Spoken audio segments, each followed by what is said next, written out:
Black magic না, black magic না, high high, ছি ছি ছি, আস্তাগফিরুল্লাহ। হ্যাঁ, আচ্ছা, তাহলে আমরা এটা দিলাম একটু জ্বলুক। এবং আমাদের কাছে এটার নাম হচ্ছে কনিক্যাল ফ্লাক্স। এবং এটার দেখো এই 4 সাইড কিন্তু বন্ধ, ঠিক আছে। তো এটা আমরা নিব এবং এটা দিয়ে এটা ঢেকে দেওয়ার চেষ্টা করব, ঠিক আছে। তো চলো আমরা একটু ঢেকে দিয়ে দেখি যে আসলে হয় কি।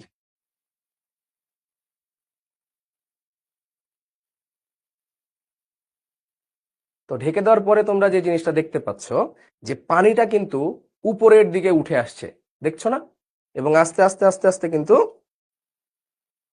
কি হচ্ছে দেখো, একদম অন্যরকম একটা বিষয় ঘটে গেল না?